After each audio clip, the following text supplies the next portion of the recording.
जो आज के इस वीडियो में हम शुरू करेंगे एक नई चैप्टर जो कि है सूखी डाली, जिसके लेखक है उपेंद्रनाथ अश्क। तो इस पूरे कहानी को समझने के लिए सबसे पहले हम पात्र परिचय जानेंगे। तो सबसे पहले कौन आते हैं इस परिवार में? दादा मूलराज, जो कि इस परिवार के दादाजी हैं और ये इस परिवार के सबसे बुजुर्ग इंसान हैं। इनके एज कितने हैं? 72 ईयर्स। तो ये दादाजी अपने पूरे परिवार को एक वट के वृक्ष यानी बरगद के पेड़ के समान समझते हैं और वे नहीं चाहते हैं कि किसी भी सदस्य इस परिवार से टूटकर अलग हो जाए। तो इस दादाजी के टोटल 3 बेटे हैं। इनके बड़े बेटा महायुद्ध में लड़कर शहीद हो गया है, उसका देहांत हो गया है। तो उसका पत्नी कौन है? उसके पत्नी इस कहानी में बड़ी भाभी के रूप में जानी गई है। तो इन दोनों के एक बेटा है जिसके जिक्र नहीं किया गया है, पर उनके बहू का जिक्र किया गया है। तो उनके बहू इस पूरे पाठ में किस किरदार के रूप में जानी गई है? बड़ी बहू। तो बड़ी भाभी की बहू कौन है? बड़ी बहू। तो नेक्स्ट आते हैं मंझला लड़का करमचंद। ये दादा मूलराज जी की दूसरे बेटा है, मिडिल चाइल्ड है, सेकेंड चाइल्ड है ये। और इनके पत्नी कौन है? मंझली भाभी। मतलब मंझला लड़का करमचंद का पत्नी मंझली भाभी है और इन दोनों का एक बेटा है जिसकी भी जिक्र नहीं किया गया है, पर इनकी बहू है मंझली बहू। तो मंझली भाभी की बहू कौन है? मंझली बहू। और इसको हंसने की बहुत आदत है, ये पूरे पाठ में हंसती हुई दिखाई देती है। और लास्ट में दादाजी के छोटा लड़का कौन है? सबसे छोटा बेटा छोटा लड़का। और छोटे लड़के की पत्नी छोटी भाभी के रूप में जानी गई है इस पाठ में। तो इन दोनों के 2 बच्चे हैं। एक तो इंदू इस घर की बेटी है, मतलब इन दोनों की बेटी है और इसने प्राइमरी स्कूल तक अपनी शिक्षा कर चुकी है और घर की सबसे ज़्यादा पढ़ी लिखी लड़की है और दादाजी की पोती भी है, मतलब ग्रैंड डॉटर। तो इसके साथ साथ कौन है? इन दोनों के बेटा परेश। तो परेश एक तहसीलदार है, ठीक है। और परेश की नई शादी हो गई है। किसके साथ शादी हो गई है? शादी हो गई है बेला के साथ, जो कि छोटी बहू है। ये इस पूरे पाठ का मेन कैरेक्टर है बेला। तो परेश की नई शादी हुई है बेला से, जो कि छोटी बहू है। तो छोटी भाभी की बहू छोटी बहू। और पहले इंदू सबसे ज़्यादा पढ़ी लिखी थी घर में, पर छोटी बहू के आने के बाद छोटी बहू ग्रेजुएशन कर चुकी है और इस पूरे परिवार के सबसे पढ़ी लिखी लड़की अब छोटी बहू बेला है। तो फिर आते हैं ये सारे बच्चे, ये परपोते हैं, मतलब दादाजी के ग्रेट ग्रैंड चिल्ड्रन। तो इन सब के बच्चे हैं ये जगदीश, बाशी और मल्लू। तो ये पूरे पाठ के पात्र परिचय है। अब हम कहानी को शुरू करेंगे। तो पाठ के शुरुआत में हमें 2 कैरेक्टर्स देखने को मिलेंगे, एक तो है बड़ी बहू और दूसरी है इंदू। तो इंदू यहाँ पे शुरुआत में बहुत गुस्से में रहती है और बड़ी बहू इसकी गुस्से को शांत करने का प्रयास करती है। इंदू क्यों गुस्से में है? क्योंकि छोटी बहू यानी बेला, छोटी बहू कौन है यहाँ पे? बेला। तो उसकी नई शादी हुई थी इंदू की बाई परेश से। तो परेश से शादी हुई थी और वो ससुराल में आए हुए कुछ ही दिन हुआ था, ठीक है। तो कुछ ही दिनों में उसने क्या क्या कर दिया था कि इंदू को इतना गुस्सा आया, देखते जाएंगे हम अब। तो सबसे पहले इंदू क्यों इतने गुस्से में थी? क्योंकि छोटी बहू बेला है, वो ससुराल में आके सिर्फ अपने मायके की तारीफ करती रहती थी। वो कहती थी कि मेरे मायके में यह होता है, मेरे मायके में यह नहीं होता है। हमेशा ससुराल वालों को वो क्या कहती थी? मूर्ख, गवार और असभ्य कहती थी। सिर्फ अपनी मायके की ही तारीफ करती रहती थी। इसके साथ उसने और भी क्या किया था? उसने उस ससुराल में जो एक पुरानी काम वाली थी, उसकी नाम था रजवा। तो रजवा कौन है यहाँ पे? मिश्रानी मतलब एक काम वाली।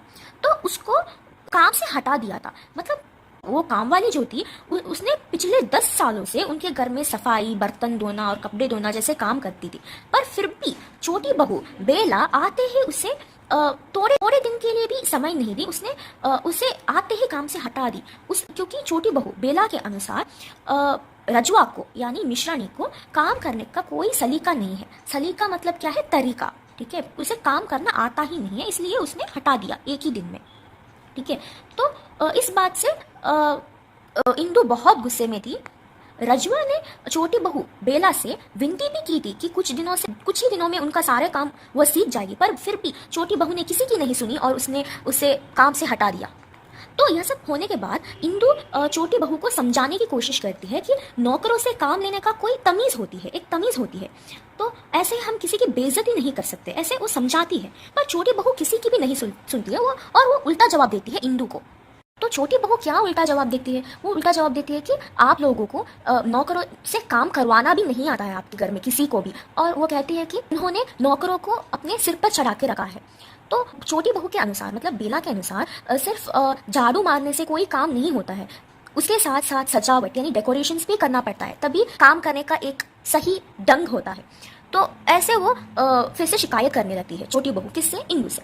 तो इंदु को इसी बात का गुस्सा रहता है कि वो हमेशा अपने मायके की ही तारीफ करती रहती है, उसके मायके के नौकर ही अच्छे हैं, वहाँ के खाना पीना ही अच्छा होता है, हमेशा वहाँ का ही रहन सहन अच्छा है, और ससुराल वाले सिर्फ मूर्ख, गंवार और असभ्य। तो ऐसे उसे बहुत गुस्सा आता है इंदु को ये सब सुन के। और इसके साथ साथ जो बड़ी बहू है ये बहुत हैरान हो जाती है ये सब सुन के, क्योंकि उसे पता नहीं था कि छोटी बहू ये सब कुछ कह रही है, तो उसे विश्वास भी नहीं हो रहा था। तो इसके साथ साथ आप देख सकते हो कि नेक्स्ट में प्रवेश हो रहा है किसके? छोटी भाभी के। छोटी भाभी कौन है? छोटी भाभी बेला की सास है और परेश की माँ। तो उसकी एंट्री होती है। उसकी एंट्री होते ही किसकी एंट्री होती है फिर से? रजवा। रजवा ये कौन है यहाँ पे? वही नौकरानी जिसे बेला ने काम से हटा दिया था। तो वो रजवा क्या करती है? वो रोते हुए आती है और बेला की सास यानी छोटी भाभी से कहती है कि देखो, आपकी बहू ने मुझे अचानक से काम से हटा दिया, इतने वर्ष से मैं आपसे आपके घर में काम कर रही हूँ, पर फिर भी किसी ने भी ऐसे बेइज्जती नहीं की थी मेरी, और बेला ने एक ही दिन में मुझे काम से हटा दिया। ऐसे रोने लगी और वो ये भी कहने लगी कि आज के बाद मैं उसके काम नहीं करूंगी, मतलब बेला के काम नहीं करूंगी, मैं सिर्फ आपके काम करूंगी। ऐसे रोने लगी।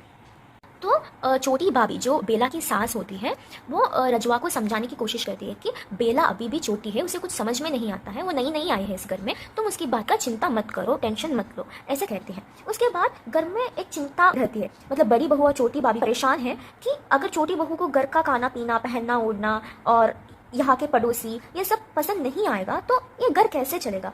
तो उन्हें डर था कि छोटी बहू को हर चीज़ से नफरत होती जा रही है और सभी लोगों से भी नफरत होती जा रही है, तो उन्हें यह डर था। तो इतने में ही क्या होता है, मंजली बहू की प्रवेश होती है। वो बहुत हंसती हुई आती है। क्यों हंसती है इतना? उसे एक तो हंसने की आदत होती है बहुत, और वो ऐसा इतना क्यों हंस रही थी? क्योंकि वो परेश और बेला की बातचीत सुनकर आई थी, तो इसलिए वो हंस रही थी। ठीक है, मंजली बहू ने ऐसा क्या सुन लिया कि वो इतने हंसने लगी?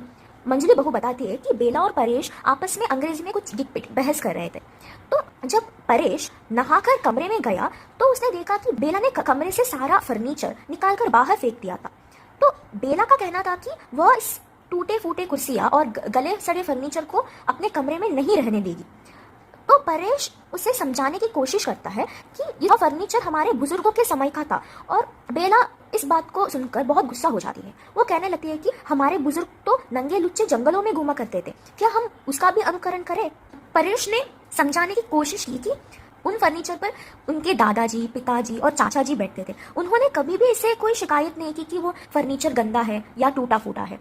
तो परेश को यह डर था कि अगर वह नया फर्नीचर मंगवाएगा तो दादाजी कहेंगे कि तहसीलदार बनकर लड़के का दिमाग खराब हो गया है। आपको पता होगा कि परेश नया नया तहसीलदार बन गया था, ने वर्षों से वही फर्नीचर यूज कर रहे थे उनके घर में, और अगर अचानक से छोटी बहू के आने के बाद अगर उन्होंने फर्नीचर को फेंक दिया तो वो लोग क्या समझेंगे कि बड़ों को रेस्पेक्ट करना नहीं आता है, ऐसे समझेंगे ना। तो यह बात को सुनकर भी बेला साफ साफ वो कह देती है कि वह इस बेडोल फर्नीचर को कमरे के पास भी नहीं बटकने देगी। उसने यहाँ तक कह दिया कि ऐसे पुराने फर्नीचर पर बैठने से अच्छा है कि वो जमीन पर चटाई बिछाकर बैठ जाएगी। मतलब वो जमीन पर भी सोने के लिए तैयार थी, पर वो ऐसे गले सड़े फर्नीचर पर तो नहीं बैठ सकती थी, ना ही सो सकती थी। तो फिर से वो अपने मायके की ही गुणगान करने लगती है कि उसके मायके में सब कुछ बहुत अच्छा है और यहाँ का सब बुरा है। तो मंजली बहू कहती है कि बेला के सामने परेश बीगी बिल्ली बन गया था। बीगी बिल्ली मतलब चुपचाप ऐसे डरा हुआ। तो बेला ने फर्नीचर के मामले में उसकी एक भी नहीं चलने दी और परेश चुपचाप दादाजी के पास चला गया। तो मंजली बहू फिर हंसते हुए कहती है कि छोटी बहू की जबान कतरनी मतलब कैंची, सिजर्स की तरह चलती है, इतनी बातें करती है वो। ठीक है, दादाजी ने बेला को उनके कुछ कपड़े धोने के लिए दिया था, 2-4 कपड़े, वो अभी भी गुसलखाने मतलब बाथरूम वहीं पर पड़ा है। बेला ने उन कपड़ों को हाथ तक नहीं लगाया अभी तक। और उसके साथ साथ मंजली बहू याद दिलाती है कि छोटी बहू बेला को एक मलमल के तान दिया था। मलमल के तान मतलब एक तरह की कपड़ा, एक क्लॉथ, ठीक है, वो दिया था। उसको अभी तक हाथ भी नहीं लगाया था, मतलब वो गिफ्ट के रूप में दिया था, फिर भी उसे हाथ भी नहीं लगाया उसने। मतलब इतना घमंड आ गया था छोटी बहू में। बेचारा परेश क्या करता है, शर्म के मारे दादाजी को भी कुछ बता भी नहीं सकता है कि उसे वो मलमल के तान पसंद नहीं आया, ऐसा बता भी नहीं सकता। मतलब उसके बाद मंजली बहू मजाक करने लगते हैं परेश की कि तहसीलदार होगा वो घर के बाहर, पर घर में उसकी कोई बात नहीं चलती है। और वो ये भी कहती है कि घर में परेश है, अपराधियों से भी बदतर। यह सुनकर सब हंसने लगते हैं। बड़ी भाभी कहती है कि शायद बेला इतनी पढ़ी लिखी है इसलिए वो कपड़े नहीं धोती है। तो इसके लिए इंदू कहती है कि क्यों, पढ़ी लिखी हुई तो क्या हो, उसके हाथ में नमक मिट्टी है क्या, कपड़े नहीं धोती है। घर के काम से ऐसे जी चुराना अच्छी बात नहीं है, ऐसे वो बोलती है। तो इसके साथ साथ ये पहला दृश्य है वो खत्म होता है। तो हम दूसरी दृश्य को नेक्स्ट वीडियो में देखेंगे।